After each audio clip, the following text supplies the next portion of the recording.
Oke, baik, Kang Abu ada hal penting yang pengen saya konfirmasikan lagi terkait dengan pembahasan hakikat langit Sabtuju yang semalam kita obrolin di mobil belum tuntas gitu ya.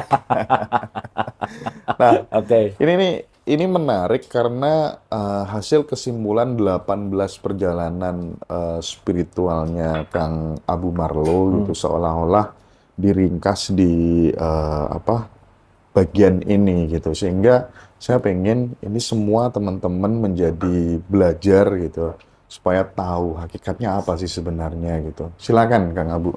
Oke. Assalamualaikum warahmatullahi wabarakatuh. Salam sejahtera untuk kita semua. Waalaikumsalam warahmatullahi Rahayu, wabarakatuh. Namaste, Om Swastiastu, Namo Buddhaya, Rahayu. salam kebajikan dan sehat untuk kita semua. Mas Hendra, terima kasih juga Ngaji Roso. Nih, saya pokoknya bahagia banget bisa ngobrol bareng lagi sama Mas Hendra di episode yang kesekian kali. Dan Ngaji Roso tuh oase ya. Jadi saya rasa sangat bahagia ketemu sama yang sefrekuensi dan mudah-mudahan ini selalu kita bisa Amin, kebermanfaatan gitu. amin, amin. Oke, ini pertanyaannya simpel tapi dahsyat dan ini perlu sekitar 13-14 tahun lah ya Hmm.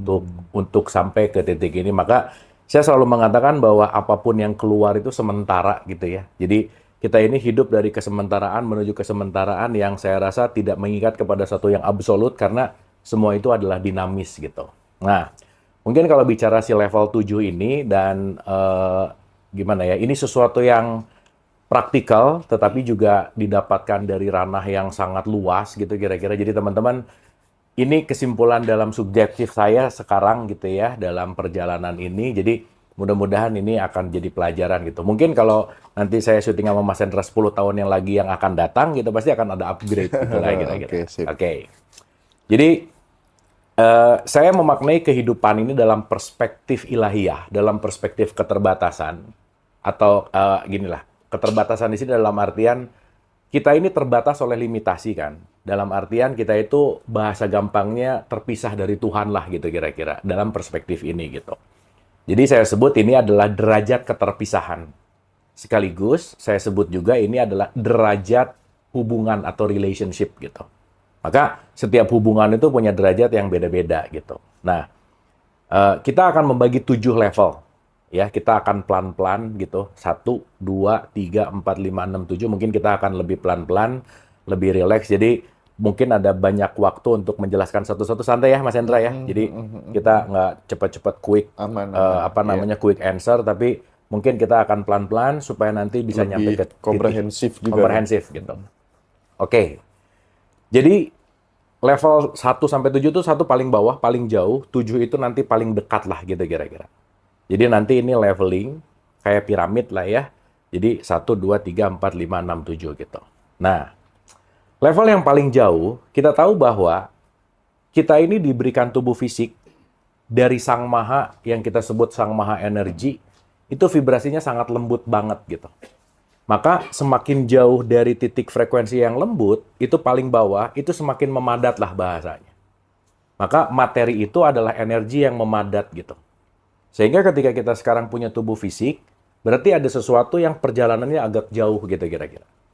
Nah, jadi mungkin kita menyadari dulu bahwa semakin satu, semakin materi, semakin jauh, semakin dalam tanda petik kita benar-benar memadat lah gitu intinya. Nah, dalam keseharian, mungkin ini saya akan pakai bahasa yang praktikal supaya nanti kita menyadari aku ada di level mana dan ini nanti kita akan berjalan level by level gitu. Dan ini nggak bisa dipaksain, by the way. Karena ini semua kesadaran dan nggak bisa dipaksain. Nah, level paling bawah atau level yang paling rendah itu keterpisahan yang sangat jauh, di mana antara aku dan sesama, aku dan di luar aku, ini saya sebut others ya. Jadi ada aku dan di luar aku. Di situ benar-benar ada jarak di mana aku akan mempergunakan di luar aku untuk 100% kepentinganku, gitu kira-kira. Ini keterpisahan di level 1 nih. Pokoknya di luar kita, di luar saya, apapun yang saya cari adalah keuntungan aja. Apa yang saya cari, apa menguntungkannya buat aku, gitu kira-kira. Dan nggak peduli nih, orangnya mau gimana, alamnya mau gimana, karena ini nanti urusannya sama others ya. Baik dari sisi manusianya, baik dari sisi alamnya. Mengeksploitasi abis-abisan, yang penting aku kaya. Memanfaatkan orang lain, yang penting aku untung. Nggak peduli dianya gimana, alamnya gimana, yang penting aku nomor satu gitu.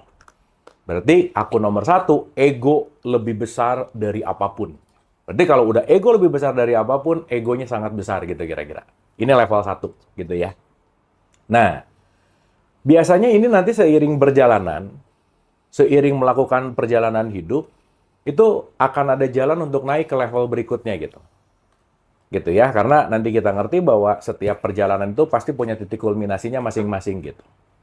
Nah, di level 2, ini mungkin udah berubah dari 1 ke 2, yang asalnya di luar kita atau others ini adalah pokoknya gimana menguntungkan, di situ sudah mulai ada, kayaknya aku harus memberikan kontribusi deh kepada orang lain gitu misalnya. Kayaknya aku harus membantu deh kepada orang lain gitu. Nah, tetapi tetap nih, di level 2 ini, egonya tetap besar. Artinya, kalau si egonya ini besar, di level 2 ini, saya nolong orang lain, tetapi tetap aja untungnya buat aku apa gitu. Balik lagi ke saya, ke kita, ke diri gitu. Jadi pokoknya contoh-contoh ya, maaf banget nih. Ketika saya nolong orang lain, tapi ada pamrih banget di situ gitu. Tetap ada self-centernya ada gitu kira-kira. Nah, jadi yang kedua udah agak lumayan. Jadi kalau saya pakai gambaran gitu ya, di kelas 1, ini aku dan ini others, ini orang lain atau di luar diri kita, ini akan ada garis panahnya ke sini nih. Cek, cek, gitu. Jadi pokoknya ini menguntungkan aku. Nah, di yang kedua, panahnya udah ada 2 sih. Aku berkontribusi, ya. Tapi ada maunya, Mas Hendra. Lumayan ya. Hah? Lumayan. Lumayan. Lumayan. Nah, by the way, kita pasti mengalami itu sih. Iya sih, bener banget, bener banget. Duh, ini untungnya buat aku apa ya? Itu Gitu. soal fase sih. Fase, gitu. Dan ini nggak bisa dipaksain, by the way. Iya. Gitu ya, ini nggak bisa dipaksain, gitu. Nah, biasanya mentok tuh, gitu. Dan dia akan naik ke level berikutnya. Jadi, kalau di level 1 tadi 1, 2, yang ketiga, ini di 2 level bawah ini pakai bahasa gampang, nggak ada Tuhan aja di sini. Aku yang menjadi Tuhan seutuhnya. Gitu ya. Ingat ya, Tuhan itu kalimatnya kan mendominasi gitu. Ego yang mendominasiku gitu. Jadi ini nggak ada kaitannya sama hubungan vertikal gitu kira-kira. Nah, di level ketiga, karena dia mengalami berbagai perjalanan, jadi yang asalnya begini, terus 2 arah, tapi masih ada ego, aku yang menjadi tetap center. Di level 3, dia udah mulai ada vertikal dan horizontal gitu. Udah mulai ngeh ada Tuhan gitu. Ini biasanya sistem hijrah gitu kira-kira. Maka saya selalu bilang ya, teman-teman, semua tuh akan berlaku pendulum efek gitu. Maka kalau ada orang dia swing ke kanan 10 derajat, dia akan swing ke kiri nanti akhirnya juga 10 derajat gitu. Jadi ke sini, ke sini. Nanti pelan-pelan dari swing ini atau dari pergerakan ini nanti akan menemukan titik yang di tengah gitu. Maka maaf ya, ini sih kalau kita ngomong dari realitas dari sekeliling gitu ya, maaf banget ya. Kalau orang dulunya menakal banget, ini biasanya hijrahnya jadi religius banget gitu kira-kira. Kira-kira gitulah. Jadi swingnya tuh begitulah kira-kira. Maka jangan heran kalau dulunya kelihatan bandel banget, sekarang tiba-tiba hijrah jadi religius banget gitu misalnya. Itu biasanya dia menemukan ekstrim kanan, dan nanti dia akan kembali kepada ekstrim kiri gitu. Jadi tetap aja swingnya ada di situ gitu. Gitu kira-kira. Nah, jadi titik yang berikutnya nomor 3, itu vertikalnya udah ada, horizontalnya juga udah jelas ada gitu ya kira-kira. Tetapi, ada tetapinya nih. Dia masih memisahkan antara horizontal dan vertikal gitu. Dia masih memisahkan mana hablum minallah dan hablum minanas. Contoh-contoh. Sering banget loh sekarang ada orang berstatement gini. Hubungan dia sama Allah bagus, sama Tuhan bagus. Hubungan dia sama Tuhan bagus, tetapi orangnya pelit banget gitu misalnya. Hubungan sesama manusianya jadi nggak bagus gitu kira-kira. Sehingga masih ada berpikir bahwa ketika hubungan sama Tuhan bagus, tetapi tidak diwujudkan dalam hubungan kepada manusia gitu. Jadi maaf ya, sholatnya rajin, puasanya rajin, umrohnya rajin, atau haji udah dan lain-lain, tetapi kontribusi kepada kemanusiaannya mungkin tidak berjalan dengan baik gitu kira-kira. Karena dia masih memisahkan mana hablum minallah dan hablum minanas. Dan ini yang paling menarik. Dia hablum minallahnya juga sesuai keinginanku aja sih gitu. Seakan-akan doa tapi ngatur Tuhan gitu. Ya Allah, semoga proyek aku lancar semua ya Allah gitu. Eksploitasi Tuhan. Eksploitasi Tuhan. Tahajud sih, tapi karena ada maunya. Duha sih, karena ada proyek yang harus atau yang pengen dikabulkan gitu kira-kira. Tapi that's okay by the way ya, karena ini sekali lagi siklus gitu. Jadi sekali lagi, 1 begini, 2 begini, 3 begini gitu. Jadi 3 ini udah ada vertikalnya lah. At least di sini agak religius lah gitu kira-kira. Sehingga hubungan yang ketiga sekali lagi masih memisahkan antara hablum minallah dan hablum minanas gitu kira-kira. Clear ya? Nolong, contoh. Ngundang anak yatim sih ngasih amplop, tapi ujungnya doain ya gitu. Masih ada pamrih lah di situ kira-kira. Nah, seiring perjalanan, balik lagi ya, kita akan didewasakan oleh perjalanan. Dan saya selalu mengulang-ulang bahwa kadang kita perlu kejeduk untuk sadar punya kepala gitu. Maka rata-rata perjalanan kesadaran memang dipanggil dari penderitaan gitu. Dipanggil dalam situasi yang nggak nyaman, nggak enak. Karena kenapa? Kita penting untuk masuk ke dalam zona yang lebih sadar gitu kira-kira. Karena pakai bahasa gampangnya, nggak ada orang yang ingat Tuhan ketika bahagia gitu. Begitu dia sakit, terpuruk, disitulah ketika dalam tanda petik dipanggilnya kepada kesadaran gitu. Maka suffering call us back home. Penderitaan memanggil pulang. Jadi kalau sekarang kita lagi ada rasa-rasa menderita, nah jangan-jangan lagi disuruh naik kelas gitu kira-kira. Jadi jangan menganggap buruk penderitaan karena siapa tahu penderitaan adalah bel pulang kita menuju kepada kesadaran yang lebih baik gitu. Nah, level berikutnya yang keempat, ini kalau dalam 7 derajat jiwa dalam konteks tasawuf, kan amarah, lawamah, mulhamah, 4 ini namanya mutmainah. Nah, mutmainah ini kalau di surat 89 ayat 27, ya ayuhan nafsul mutmainah, wahai jiwa yang tenang. Ini udah masuk ke dalam level yang aman, lumayan aman. 4 itu udah bagus banget gitu. Nah, apa level 4? Level 4 yang asalnya begini, dia jadi begini. Ulang ya, yang asalnya L, vertikal horizontal, dia mulai segitiga sama kaki namanya. Apa segitiga sama kaki? Di atasnya Tuhan, di sininya aku, di sininya sesama. Jadi antara Tuhan, aku, sesama, metakosmos, mikrokosmos, makrokosmos gitu. Artinya si segitiga sama kaki ini bahwa siapapun yang di luar kita hanyalah jalan untuk membuat hubungan kita sama Tuhan lebih baik, gitu kira-kira. Siapapun yang datang ke kita, hanyalah membawa kita untuk memperbaiki hubungan di sini. Kenapa? Karena sesama pun datangnya sama dari sini, gitu kira-kira. Saya kasih contoh sederhana lah. Saya setiap di mana-mana ngobrol gitu ya, begitu saya nanya, apalagi ngomongin ketakwaan, masih ingat ya yang 3, jangan pelit, menahan amarah, memaafkan.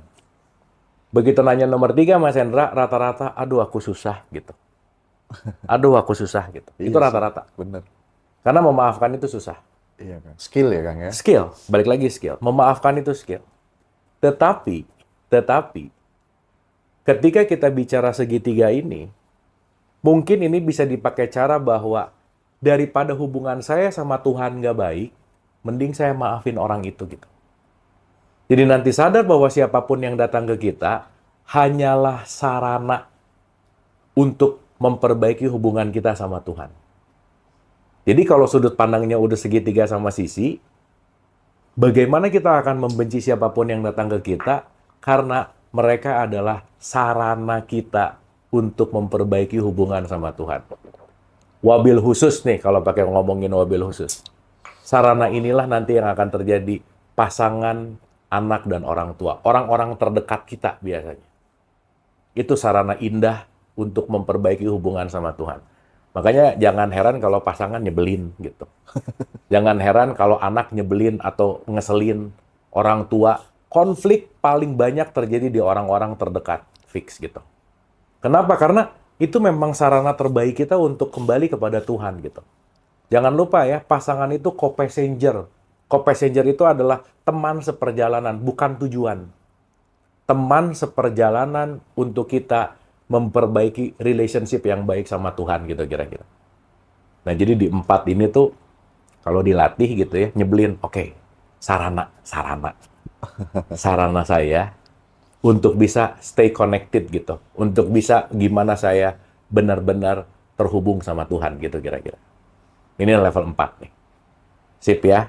Jadi 1, 2, 3, 4. Jadi 4 ini sekali lagi Tuhan, aku, yang lain. Jadi di sini ada aku dan di sini yang lain. Ini 4. Jadi di level 4 itu udah top aja. Jadi sekali lagi, hubungan yang terpenting dalam hidup dalam perspektif ini adalah hubunganku sama Tuhan. Jadi jangan sampai kebencian kita sama siapapun membuat hubungan kita sama Tuhan jadi nggak bagus gitu. Gampangannya gitu kira-kira. Nah, ini level yang lebih advance, Mas Hendra. Nah, 5, 6, 7 ini advance banget.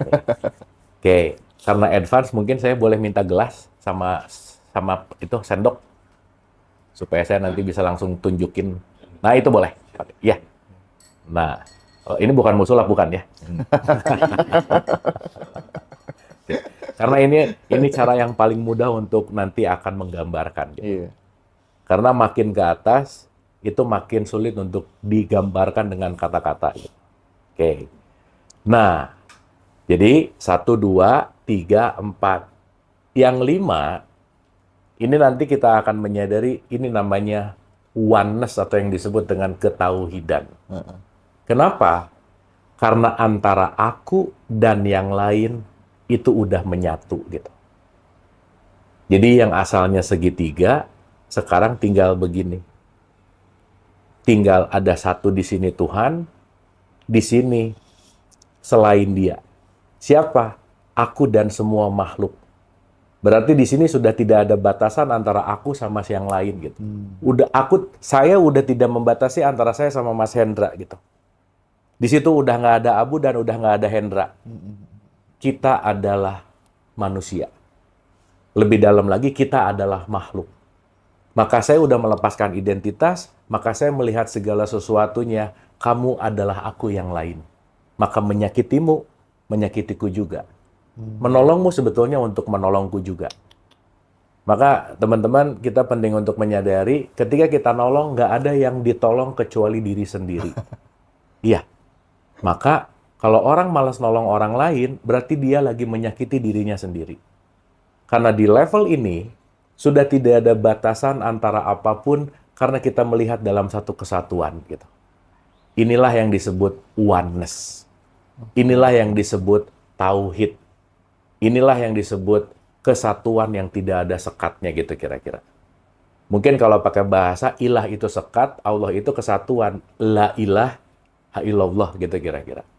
Berarti sudah tidak ada konsep lagi, sudah tidak ada sekat lagi, semua hanyalah datang dari yang esa gitu kira-kira. Ini level 5 nih. Jadi ini tipikal di sini udah susah banget benci sama orang aja gitu. Karena gimana mau benci sama orang bahwa orang itu adalah aku kok gitu. Iya. Gimana mau nipu, mau ngejelekin, mau ngejulidin, mau ngerendahin, sadar bahwa itu adalah aku.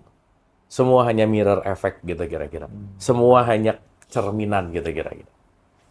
Nah ini level 5 nih. Ini lanjut nggak Mas Hendra? Lanjut dong. Oh lanjut.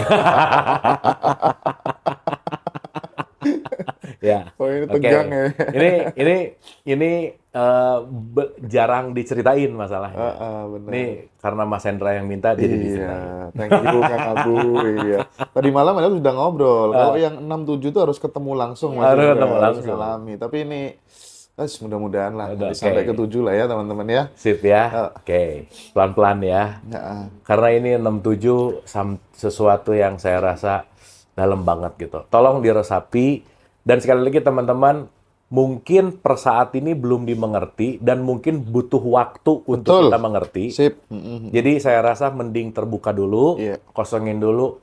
Suatu saat nanti akan ketemu di titik kepahaman. Sip. gitu. Yes, pasti. Sip ya. Nah, ini yang ke-6.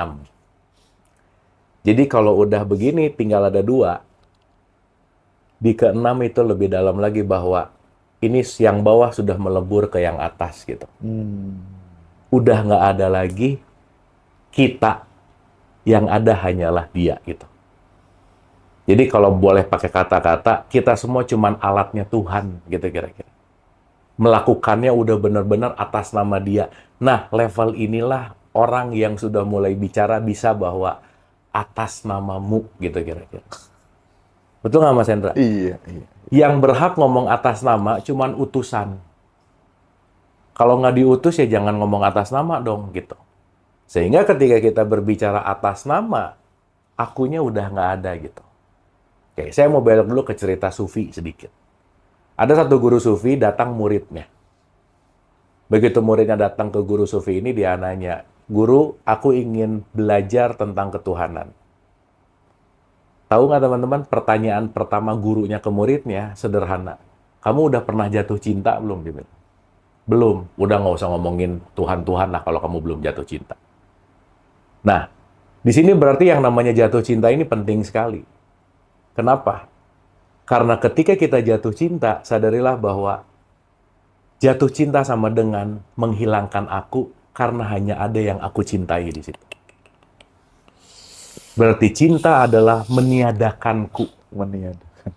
Cinta adalah peniadaan bahwa I am nothing. Aku udah nggak ada. Karena ketika kita lagi jatuh cinta, yang ada hanyalah yang dicintai. Selesai. Akunya nggak ada di situ. Maka Rumi selalu mengatakan, love is bridge to anything. Cinta adalah jembatan menuju apapun gitu. Jadi ketika di level ini, nggak mungkin tanpa cinta dan ulas asih itu nggak mungkin. Inilah wujud yang disebut Bismillahirrahmanirrahim. Atas namamu yang Rahman dan Rahim, yang akunya udah nggak ada. Aku hanya melakukan ini hanya atas cinta, kasih sayang.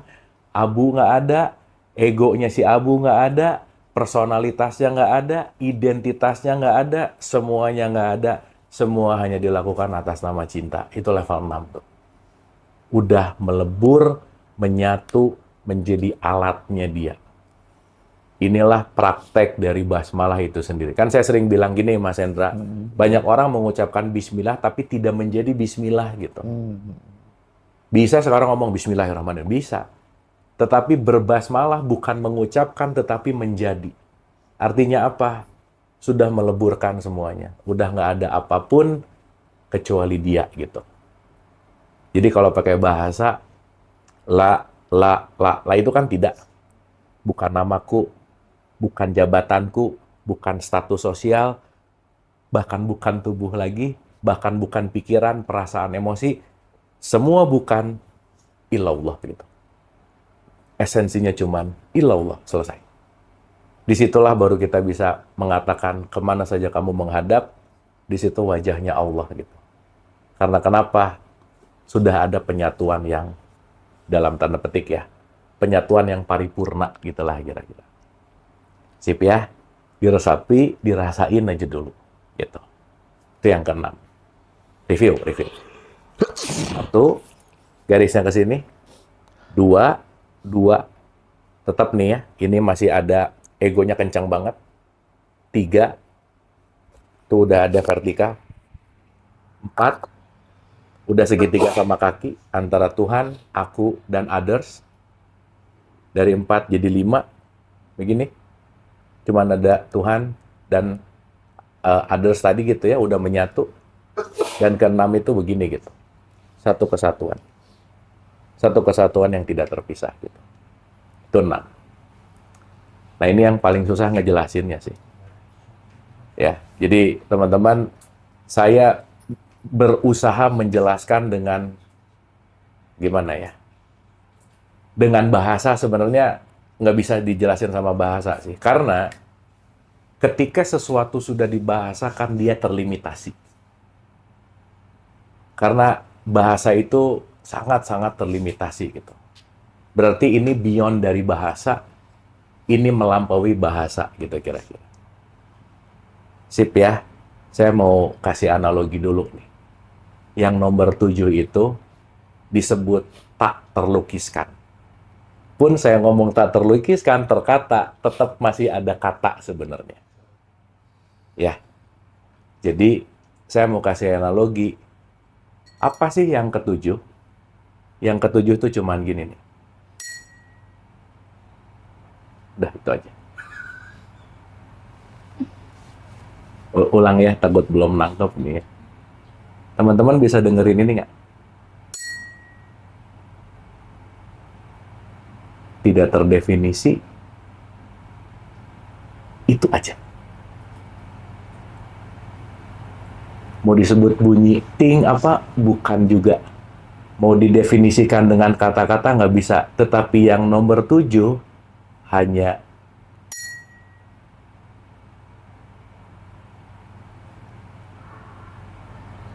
tidak bisa terdefinisi, tidak bisa diungkapkan. Ini mengingatkan kepada satu statement ketika Nabi Muhammad mengatakan la sautin wala harfun. Nggak ada suaranya, nggak ada hurufnya. Apa sih realitas? Realitas hanyalah tidak perlu didefinisikan, tidak perlu diartikan, hanya itu. Hanya itu, dan hanya itu. Yang sekali lagi,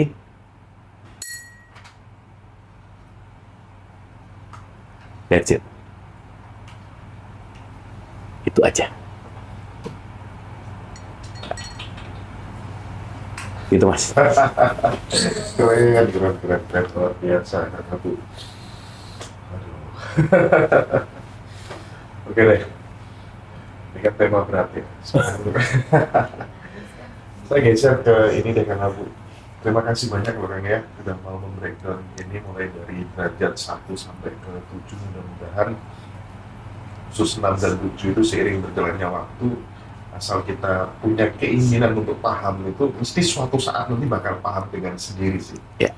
Itu pasti ada sih fenomena dan peristiwa yang akan mengantarkan kita pada kepahaman itu. Karena bahasanya Tuhan itu memang yang lewat fenomena dan peristiwa.